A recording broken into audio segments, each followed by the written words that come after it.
Assalamualaikum warahmatullahi wabarakatuh. Waalaikumsalam warahmatullahi wabarakatuh. Oke, gimana kabarnya hari ini anak-anak? Baik, Pak. Alhamdulillah. Oke, sebelum kita mulai pembelajaran, ada baiknya kita berdoa terlebih dahulu. Silakan ketuanya pimpin teman-temannya untuk berdoa terlebih dahulu. Silakan. Baiklah. Sebelum memulai pembelajaran, ada baiknya kita berdoa dimulai. Bismillahirrahmanirrahim. Amin. Nah, anak-anak sebelum kita memulai pembelajaran, kita absen terlebih dahulu ya. Ya, Absen Pak. dulu.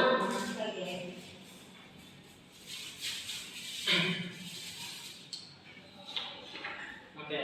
Nadia, Hadir, Pak. Elsa, Hadir, Pak. Elipa, Hadir, Pak. Eni, Hadir, Pak. Agus, Tri, Hadir, Pak. Mustaharah, Hadir, Pak. Yeni. Hadir. Oke, hadir semua ya. Oke, sebelum itu anak-anak masih pada ingat nggak pembelajaran kita minggu lalu membahas tentang apa? Tidak, Pak. Ingat ya? Oke. Sekarang pembelajaran kita minggu lalu itu kita membahas tentang SDA. Nah, di sini ada yang tahu apa itu SDA? Masih ingat nggak? Sumber daya alam. Ya, sumber daya alam itu kepanjangan dari SDA. Nah, Bapak minta pengertian dari sumber daya alam itu apa? Ada yang tahu? Segala sektor yang bisa dimanfaatkan manusia. Ya, SDA itu segala sesuatu yang berasal dari alam dan dimanfaatkan oleh manusia untuk keberlangsungan hidupnya. Nah, SDA ini tadi ada yang bisa diperbarui dan tidak diperbarui. Nah, materi kita pada hari ini yaitu tentang kelas 4, tema 4 tentang indahnya kebersamaanku, subtema 1, pembelajaran 1. Nah, tujuan pembelajaran kita hari ini dengan mengidentifikasi gagasan pokok dan gagasan pendukung, anak-anak bisa memahami dan mengerti dari teks tulisan. Nah, materi kita hari ini yaitu tentang gagasan pokok dan gagasan pendukung. Nah, di sini udah pada tahu belum apa itu gagasan pokok dan gagasan pendukung? Ya, Pak. Nggak ada yang tahu.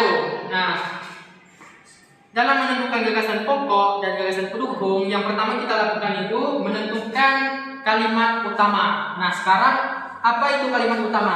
Ada yang tahu? Kalimat suatu kalimat yang menjadi inti dasar paragraf. Nah, kalimat utama itu ialah kalimat yang dalam suatu kalimat itu yang menjadi dasar paragraf. Nah, dalam kalimat utama ini terletak kalimat pertama itu di kalimat pertama. Nah, kalimat utama itu terletak di kalimat pertama itu dinamakan paragraf deduktif. Nah, kemudian kalimat utama ini juga terletak di kalimat terakhir dinamakan paragraf deduktif. Dan juga kalimat utama ini terletak di kalimat pertama dan terakhir disebut dengan paragraf campuran. Nah, kita lanjut. Nah, di sini anak-anak ini ada cara kita untuk menentukan kalimat utama. Nah, yang pertama itu kita bisa lihat, yang pertama itu membaca paragraf mulai dari kalimat pertama hingga akhir. Nah, kita untuk menentukan kalimat utama ini kita harus membaca paragraf mulai dari kalimat pertama hingga terakhir. Nah, kita lanjut. Nah, cara menentukan kalimat utama yang kedua itu. Nah, di sini yang kedua, jika di kalimat terakhir dan ada kata penghubung jadi, maka dengan demikian, oleh sebab itu, maka kalimat utamanya berada di paragraf terakhir. Nah, kita lanjut. Nah, contohnya seperti ini. Mari kita bacakan bersama-sama ya. Masyarakat Jawa memiliki rumah adat joglo dan pakaian adat kebaya. Joglo. Nah, masyarakat Betawi memiliki kesenian khas yakni ondel-ondel. Nah, masyarakat Sunda memiliki alat musik tradisional yang dinamakan angklung. Nah, jadi Indonesia memiliki berbagai macam-macam kesenian dan kebudayaan. Nah, di sini manakah kalimat utamanya? Di manakah kalimat utamanya? Ada bisa jawab? Di manakah kalimat utamanya? Nah, tadi sudah kita tentukan bagaimana cara menentukan kalimat utamanya. Ada yang bisa? Jadi Pak, Mana? jadi Indonesia memiliki berbagai macam bagian kebudayaan. Nah, kalimat utamanya berada di paragraf terakhir. Ada yang tahu kenapa? Tidak Pak. Nah, jadi tadi ditentukan bahwa untuk menentukan kalimat utama, jika ada kata hubung jadi, oleh sebab itu, Dengan demikian, maka kalimat utamanya berada di paragraf terakhir. Oke, kita lanjut ya. Nah, yang ketiga, jika di kalimat terakhir itu tidak ada kata penghubung seperti tadi jadi, maka dengan demikian, oleh karena itu, maka kalimat utamanya ada di kalimat pertama. Nah, sekarang ada contoh lagi. Di sini, siapa yang ingin membacakan? Silakan. Mana? Oke Pak. Nah, silakan Elsa untuk membacakan. Indonesia Ya, Indonesia merupakan salah satu negara di dunia yang memiliki keberagaman budaya. Negara Indonesia memiliki banyak suku, banyak ras, dan budaya yang sangat beragam. Keberagaman di Indonesia disebabkan karena Indonesia berupa negara kepulauan. Pulau-pulau di Indonesia terbesar dari Sabang sampai Merauke.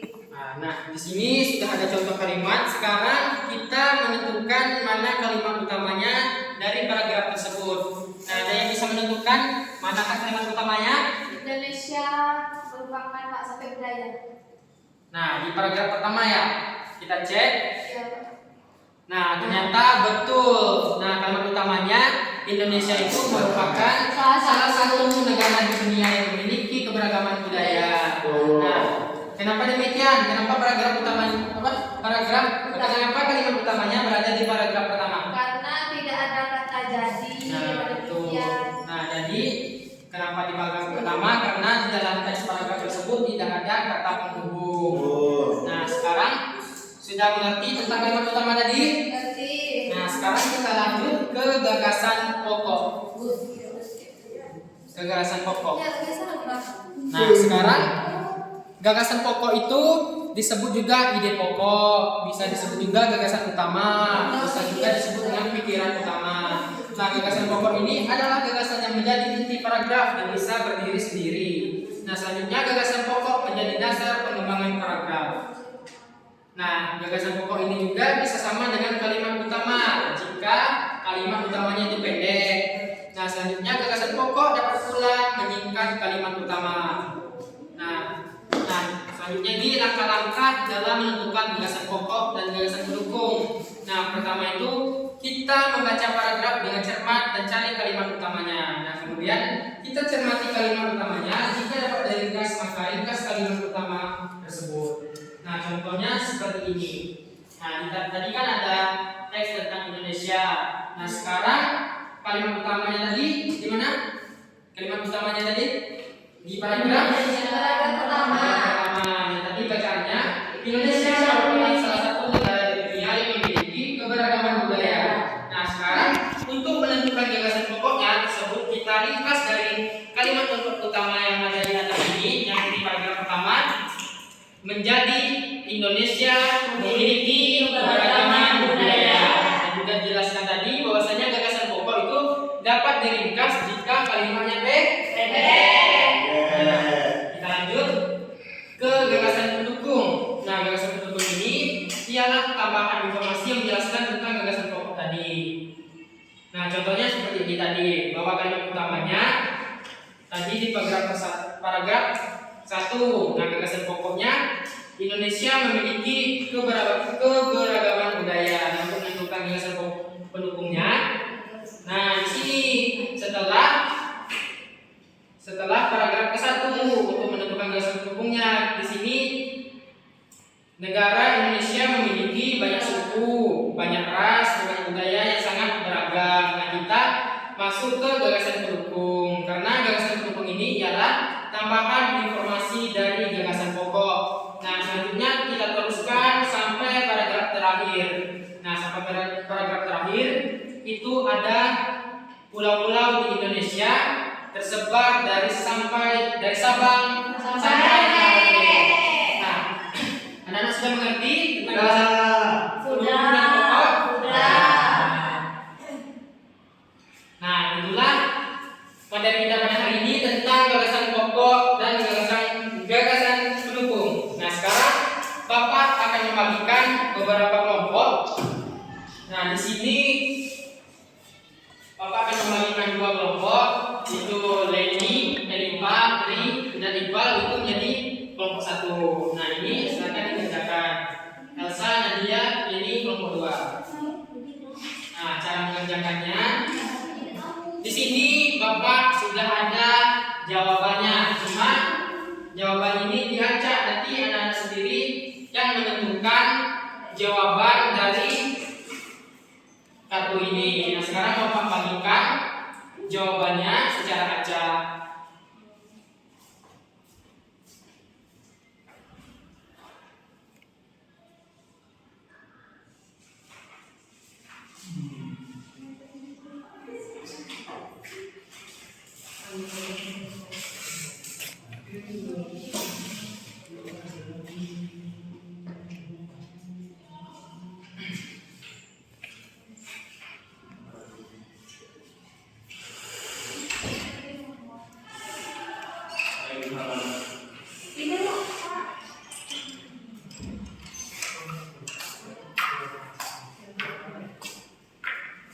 Ini jawabannya tadi.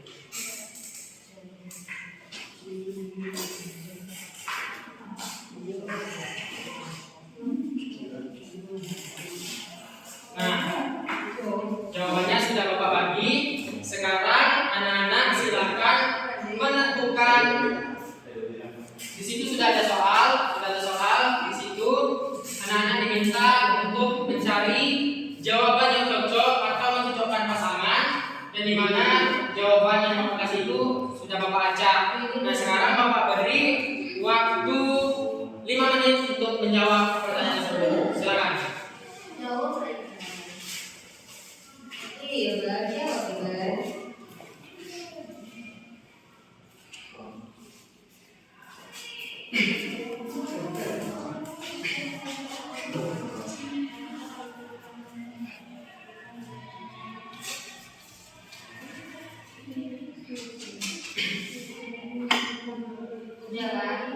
Sudah?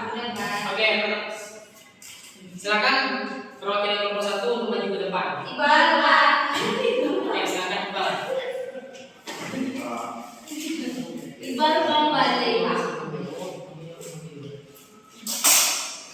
Oke. Pertama, Iqbal, ayo bacakan teks yang di atas terlebih dahulu. Baiklah, ini dari mereka yang nomor satu yaitu saya sendiri ada pasal 15. Yaitu teksnya Gurita merupakan satu jenis hewan. Sudah, Dek. Enggak, kita bacakan dulu ceritanya. Karena ada kesalahan salah satu jenisnya kita. Baiklah, teksnya yaitu Gurita merupakan salah satu jenis hewan yang tidak bertulang belakang yang dikenal sebagai hewan yang cerdik dan pintar. Hal itu dikarenakan seekor gurita memiliki daya ingat yang cukup kuat. Gurita dapat memecahkan masalah yang dialaminya lebih cepat dengan cara mengingat pengalamannya ketika memecahkan masalah yang sama. Nah, soal yang pertama yang telah kami diskusikan tadi, manakah kalimat utamanya? Yaitu kalimat utamanya adalah gurita merupakan hewan tidak bertulang belakang yang cerdik dan pintar. Betul? Jika betul, kenapa Iqbal bisa memilih jawaban tersebut? Karena jawaban ini merupakan kalimat utamanya, Pak. Kenapa? Karena jawaban saya ini telah diskusi dan dapat itu kalimat utamanya. Nah, kalimat utamanya tadi sudah ditentukan. Jika di paragraf tersebut tidak ada kata penghubung, kalimat utamanya berada di paragraf pertama. Nah, lanjut. Nomor 2. Nomor 2 yaitu mana gagasan pokoknya? Itu gagasan pokoknya adalah gurita merupakan salah satu jenis hewan berulang belakang yang dikenal sebagai hewan yang cerdik dan pintar. Betul? Betul. Nah, kenapa Iqbal bisa menjawab pertanyaan tersebut? Karena merupakan jawaban ini adalah gagasan pokoknya, Pak. Nah, betul ya. Tadi sudah dijelaskan juga bahwasanya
pendukung. Nah, terima kasih semuanya. Nah, sekarang sudah paham apa itu gagasan pokok dan pendukung? Nah, dikarenakan waktu kita sudah habis. Nah, sekarang sebelum kita pulang, ada baiknya kita simpulkan bersama-sama terlebih dahulu pembelajaran kita pada hari ini. Ada yang bisa menyimpulkan? Tidak ada? Ya. Nah, materi kita pada hari ini yaitu tentang kalimat utama. Nah, kalimat utama tadi dalam menentukannya, jika di dalam suatu paragraf tersebut tidak ada kata penghubung, kalimat utamanya berada di paragraf berapa? Paragraf pertama. Nah, dan jika di paragraf terakhir ada kata penghubung seperti jadi, oleh karena itu dengan demikian maka kalimat utamanya berada di paragraf pertama. Oke. Untuk pembelajaran selanjutnya kita akan belajar tema 4, subtema 2, pembelajaran 1 tentang anggota keluarga. Nah, sebelum kita pulang, silakan ketuanya pimpin teman-temannya untuk berdoa terlebih dahulu. Silakan Iqbal pimpin teman-temannya untuk berdoa. Baik, sebelum kita pulang, beri nama agar kita selamat sampai tujuan. Berdoa dimulai.